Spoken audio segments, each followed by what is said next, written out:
Bienvenue dans ce nouveau chapitre où je vous propose un petit peu de passer à la pratique afin de solidifier nos acquis. Donc pour cet exemple, on va prendre le même exemple qui est disponible dans la documentation, comme ça vous pourrez vous y référer si vous avez des problèmes. Et notre objectif, c'est de créer un système qui va être capable pour lequel on va pouvoir rentrer une température et qui va nous dire si l'eau elle bout ou non. Et ce que l'on va rajouter après, c'est un système capable de convertir des degrés Celsius en Fahrenheit. Donc voilà le petit exemple qui est disponible au niveau de la documentation. Donc on entre le degré Celsius et automatiquement ça nous dit l'eau ne bout pas ou l'eau bout. Si je rentre une température qui est supérieure à 100, l'eau bout. Et ensuite, juste en dessous, on a la température qui est convertie en degrés Fahrenheit. Alors rassurez-vous, on va commencer à faire les choses simplement et on va prendre morceau par morceau. Donc je vais commencer dans mon fichier JavaScript à tout effacer. L'idée c'est de repartir de zéro pour vous forcer à écrire les choses et pour bien assimiler les différentes notions. Vous, ce que vous pouvez faire, c'est garder ce fichier de côté si vous avez besoin d'une référence. Alors à l'intérieur, j'aimerais bien que vous créez un premier composant qui sera capable de vous dire si l'eau bout ou non. Et si vous utilisez Bootstrap, vous pouvez rajouter des classes alerte pour changer la couleur suivant que l'eau bout ou non. Notre objectif, c'est d'avoir un composant qui va s'appeler boiling verdict, qui va prendre en paramètre la température, on la passera en degrés Celsius, et on lui dira par exemple 50. Automatiquement, ce composant-là devra afficher un message qui dira l'eau ne bout pas. Ensuite, on va passer une autre fois ce composant, on lui passera une température qui est supérieure à 100 degrés, et ça devra nous dire l'eau bout. Donc votre objectif, c'est de créer ce petit composant et de le monter au niveau de votre DOM. Donc je vous laisse essayer de pratiquer, on corrigera ensemble juste après. Alors pour créer ce composant, vu qu'on va lui passer des propriétés, il n'aura pas forcément besoin pour l'instant d'état. Alors je vais simplement créer une fonction. Cette fonction va s'appeler boiling verdict. Elle prendra en paramètre des propriétés, et nous pour l'instant on n'en a qu'une seule, c'est la température en degrés Celsius. Donc on va utiliser la déstructuration ici pour un petit peu plus de clarté. À l'intérieur, je vais simplement mettre une petite condition et vérifier est-ce que la température en Celsius est supérieure ou égale à 100. Si elle est supérieure ou égale à 100, dans ce cas-là, je vais retourner une div qui aura comme classe alerte, alerte-success. Et je mettrai l'eau bout. Ensuite, dans le cas contraire, je retournerai une div qui aura comme classe alerte, alerte-info, et on mettra l'eau ne bout pas. Maintenant que j'ai créé ce composant, je peux le monter dans mon DOM.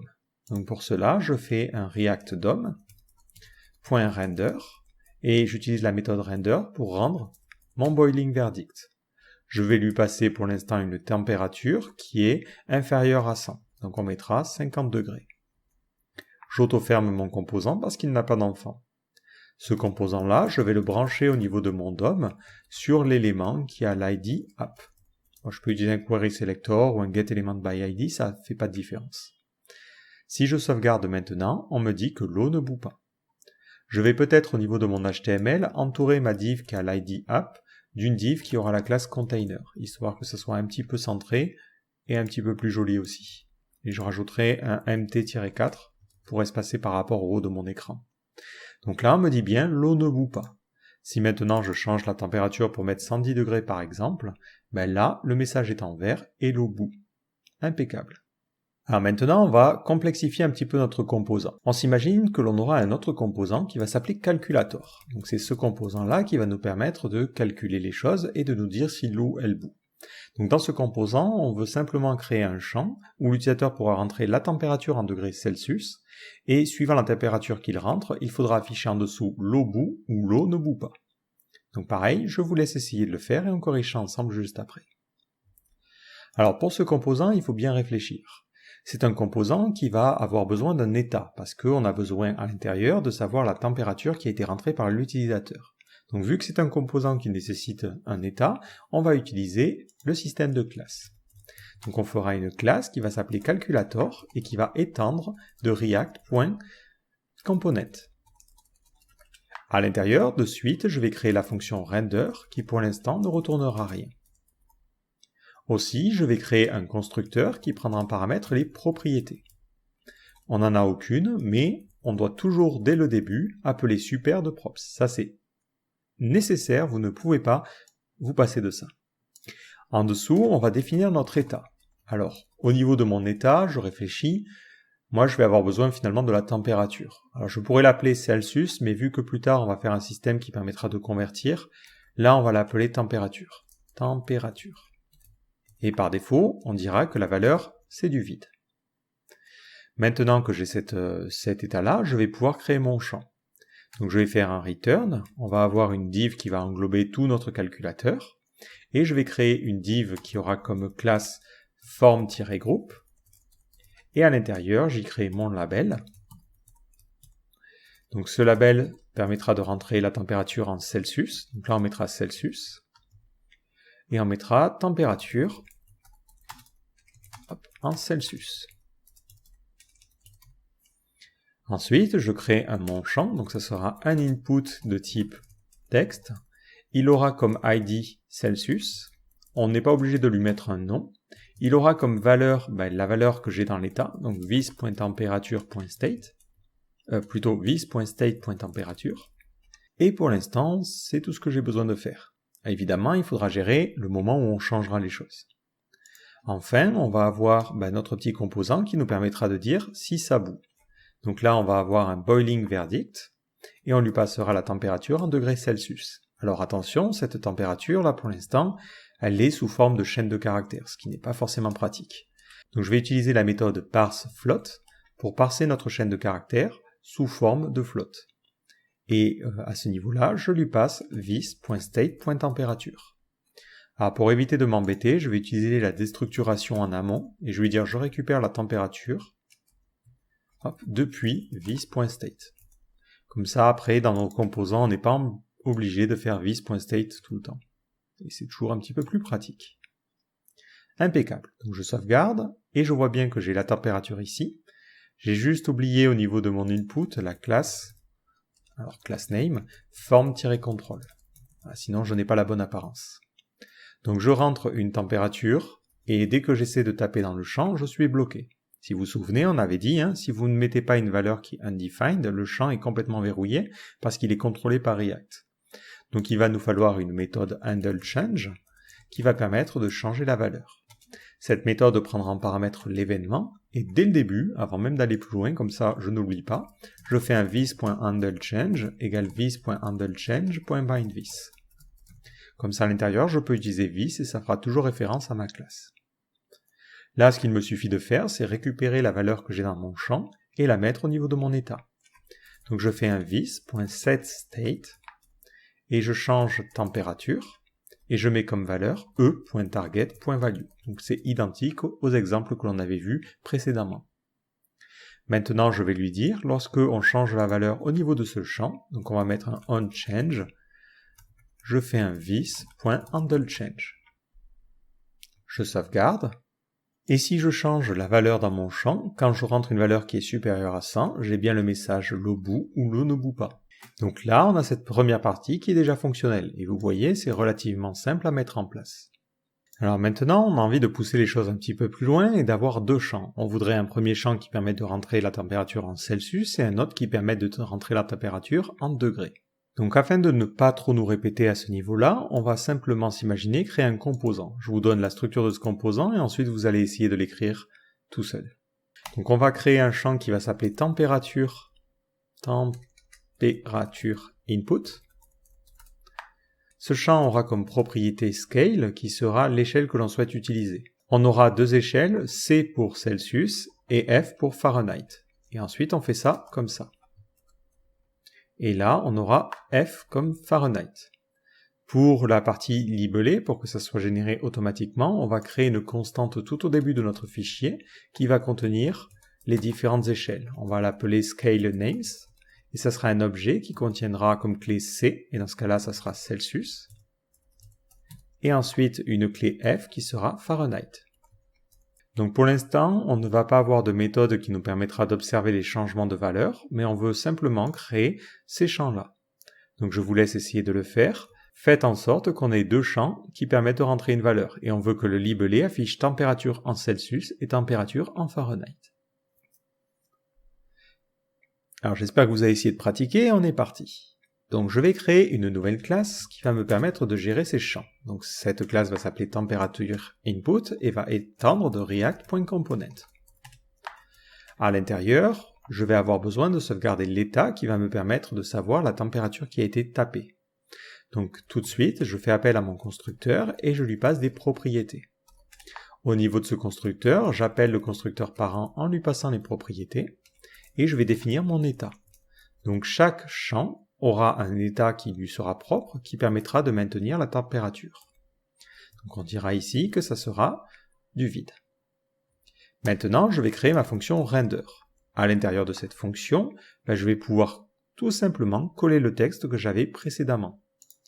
Donc je vais retourner une div qui aura la classe formGroup. Je mettrai ici la température, et là il faudra que je rajoute en suivi de l'échelle, et ensuite l'input de type texte, il ne changera pas. Si ce n'est ici que pour le HTML4, je vais utiliser directement le scale qui a été demandé. Donc là, je mettrai scale, ou peut-être ici on le mettra comme constante, const name égale, et on mettra scale suivi du nom de l'échelle. Donc le nom de l'échelle, on l'a au niveau des propriétés, donc ça sera vis.props.scale. Ce nom, je l'utilise au niveau de mon HTML4, mais je l'utilise aussi au niveau de mon ID, qui se situe ici. Donc ça permet de connecter le libellé à notre champ. À ce niveau-là aussi, il va falloir que je récupère le nom de l'échelle. Donc on va l'appeler scale name, const scale name, et on lui dira de faire un scale names, donc ça sera notre objet là-haut, et on récupérera la valeur qui est associée à la clé, qui est dans vis.props.scale. Maintenant, plutôt que de mettre Celsius en dur ici, je peux lui dire d'afficher scale name. Donc là, à première vue, on est bon, il me semble. Alors il y a juste un petit problème, c'est le handle change qui n'a pas été créé. On peut s'inspirer du handle change qu'on avait écrit ici, ou même tout simplement le copier. En faisant attention à faire un vis.handlechange.bindVis là-haut. Donc maintenant, je vais avoir mon champ température input qui va être en mesure d'afficher un champ dans lequel je vais pouvoir taper la valeur. Donc à première vue, ça ne se rend pas au niveau de la page, donc je vais sortir mon inspecteur et voir où j'ai pu faire une erreur. Donc on me dit temperature is not defined. Effectivement, il faut que j'utilise la déstructuration ici pour extraire la température depuis l'état. Par contre, je devrais le garder ici, sinon ici j'ai besoin de température pour faire mon parseFloat. Donc je sauvegarde et j'ai maintenant un premier champ qui me permet de rentrer une valeur en Celsius et un second qui me permet de rentrer une température en Fahrenheit. Donc maintenant, ce que l'on a envie de faire, c'est que lorsque je tape dans un champ, il faudrait que la température soit convertie dans l'autre et inversement. Donc il va falloir relier les deux informations. Le problème dans l'approche que l'on a choisie actuellement, c'est que chaque champ est responsable de son état, de sa valeur, et il n'est pas possible de faire communiquer les deux champs ensemble. Donc dans ce cas-là, si vous avez besoin d'une communication, ça veut dire que c'est le composant qui est parent, qui englobe ces deux éléments-là, qui va être responsable de passer l'état. Donc ce que l'on va faire, c'est qu'on va maintenir et sauvegarder la température dans ce composant calculator, et on va plutôt utiliser les propriétés pour lui envoyer la température. Donc on fera ici une propriété qui s'appellera température, et on lui passera la température qui sera convertie dans la bonne unité. Alors pour l'instant, juste pour l'essai, on va mettre une température en haut qui sera en degrés. Donc on s'imagine, dans notre partie render, à ce niveau-là, on peut simplement lui passer la température, parce que c'est la bonne température, mais par contre pour la partie Fahrenheit, il va falloir la convertir. Donc on va créer les fonctions de conversion. Ces fonctions n'ont pas forcément besoin d'être dans ce composant, ça peut être des fonctions qui sont globales, vu que le système de conversion, il peut être n'importe où. Donc on aura un toCelsius qui va permettre de convertir des Fahrenheit, désolé j'ai du mal à l'écrire, en degrés Celsius, et on aura la fonction inverse qui va s'appeler toFahrenheit, qui va prendre des degrés Celsius et les convertir en degrés Fahrenheit. Alors j'ai besoin de me documenter, parce que je ne connais pas de tête les méthodes de conversion. Donc on va mettre formula Fahrenheit, alors plutôt Celsius, on va commencer par celle-là, Celsius to Fahrenheit. Et on nous donne la formule là, Je crois que sur ce site, on nous donne les deux. Voilà, c'est ça que l'on veut. Je ne sais pas si le copier-coller va bien fonctionner. Impeccable. Donc on va se le mettre en commentaire au-dessus des deux fonctions. Comme ça, on aura une petite référence. Et il me manque la formule qui fait l'inverse. Donc si je clique peut-être sur Fahrenheit ici, voilà, on m'explique que pour faire cette conversion-là, c'est ça la bonne formule. Donc si j'ai des Fahrenheit et que je veux des Celsius, il faut que je soustrais 32. Donc on va faire, j'ai oublié un petit H ici, hop. On va faire Fahrenheit moins 32, le tout multiplié par 5 divisé par 9. Faites bien attention à la priorité des opérations et à bien mettre vos parenthèses. Et je vais directement retourner ça.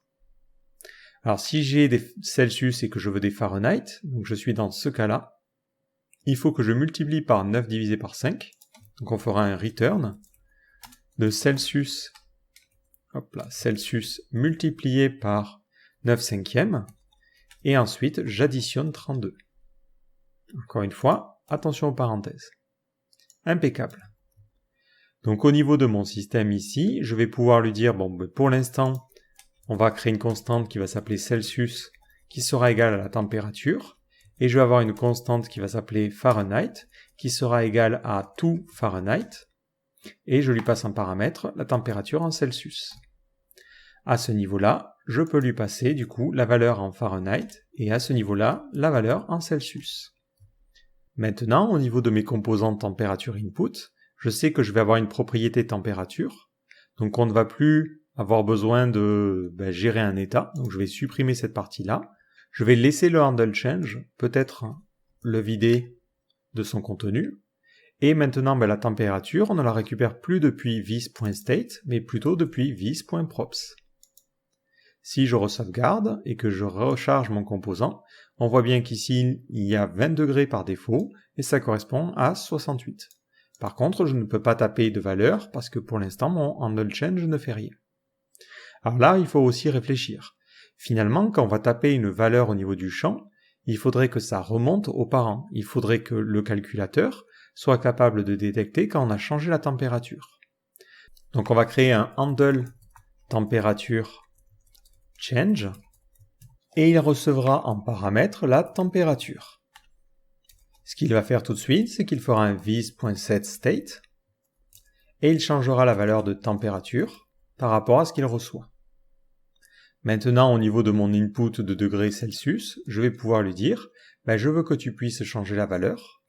Donc on imaginerait lui passer une propriété qui s'appellerait onTemperatureChange, et on lui passerait cette fonction-là.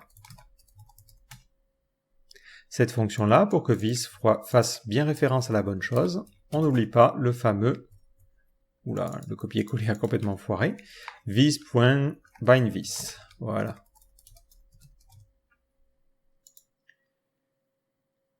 Maintenant, notre composant ici, température input, il va avoir besoin d'écouter les changements qui sont faits au niveau du champ. Donc on utilisera toujours notre handle change. Par contre, il va avoir besoin de faire remonter l'information. Donc pour faire remonter l'information, il va utiliser cette propriété-là, qui est un callback, qu'il va pouvoir appeler. Donc on va lui dire, lorsque tu changes les choses, je veux simplement que tu fasses un vis.props.onTemperatureChange, et je vais te passer en paramètre la température, qui sera e.target.value. Automatiquement, le composant parent recevra le changement là, changera la valeur de température, ça déclenchera un nouveau rendu, ce qui fait que ce composant va recevoir une nouvelle température et la valeur du champ s'en trouvera modifiée. Si j'essaie de faire un test, je rentre 200, on voit bien que l'au bout et que ce champ a changé. Le problème que l'on a à l'heure actuelle, c'est que ce champ-là a une valeur, mais quand lui, il change, il ne se passe rien, parce que lui n'a pas de onTemperatureChange qui va être appelé. Donc si j'essaie de faire un essai, de rentrer n'importe quoi, on tombe juste sur une petite erreur. Parce que, effectivement, le onTemperatureChange n'est pas défini, mais vu qu'on n'a pas de onTemperatureChange, la valeur ne change pas et le champ reste un petit peu en lecture seule. Donc on aimerait bien pousser les choses un petit peu plus loin et faire en sorte que l'on puisse taper dans les deux champs. Donc on va devoir savoir ben finalement, est-ce qu'on est en train de rentrer des valeurs en Celsius ou est-ce qu'on est en train de rentrer des valeurs en Fahrenheit? Donc notre calculateur, il va avoir besoin de savoir sur quelle échelle il est. Donc ici, on va mettre Scale, et nous, on avait dit, par défaut, on est en Celsius. Mais par contre, cette échelle peut être différente et on peut passer en Fahrenheit. Maintenant, pour calculer la température, ben, ça va dépendre. Si on est en Celsius, ben, dans ce cas-là, on retourne directement la température. Par contre, si on est en Fahrenheit, ben, il faut retourner la température Fahrenheit. Donc ici, je vais mettre une petite condition. Donc je vais lui dire, au niveau de state, j'aimerais bien aussi récupérer l'échelle, qu'on va appeler scale. Et je vais lui dire, si l'échelle est égale à C, dans ce cas-là, il faut que tu me renvoies la température. Dans le cas contraire, ça veut dire que la température est en Fahrenheit, et dans ce cas-là, tu feras un tout Celsius, et je te passerai en paramètre la température. Pour la partie Fahrenheit, je lui dis si l'échelle est égale à Fahrenheit, dans ce cas-là, il n'y a pas de problème, tu me retournes la température. Dans le cas contraire, tu me retournes la version Fahrenheit.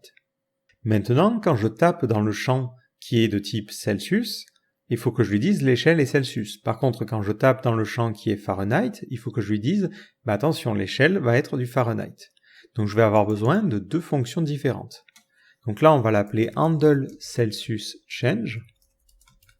Et dans le set state, on lui passera effectivement la nouvelle température, mais on aura aussi besoin de lui passer l'échelle. Donc on lui dira là, l'échelle c'est C, parce que on vient de changer les Celsius.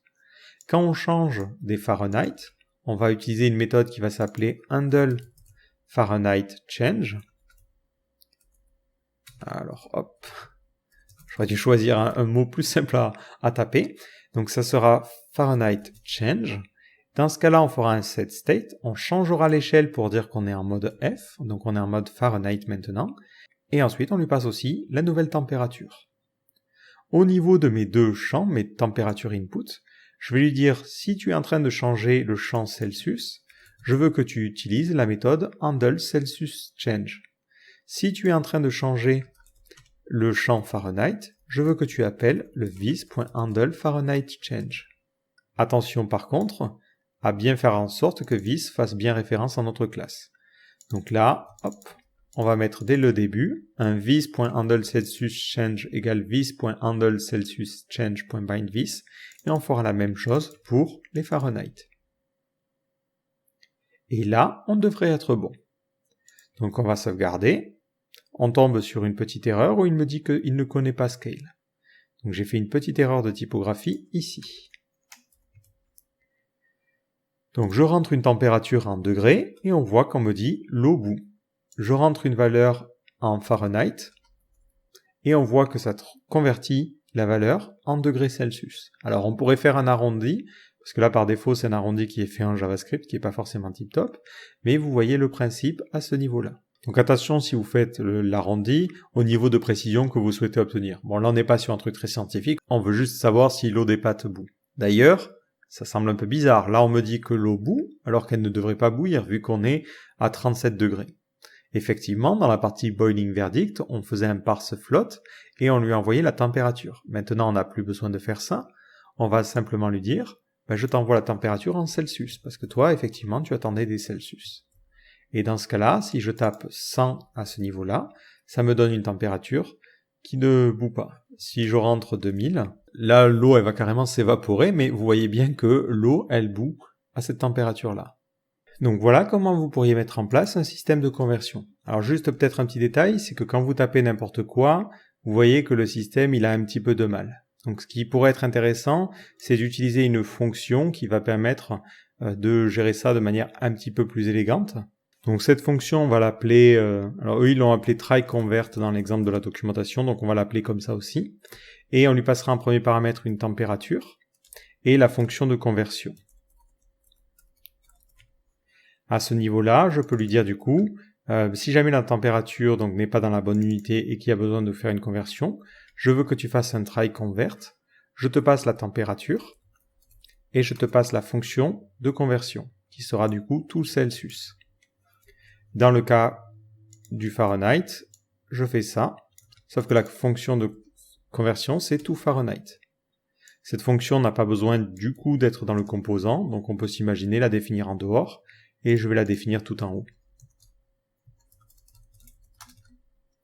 Alors pourquoi c'est intéressant d'avoir cette fonction-là?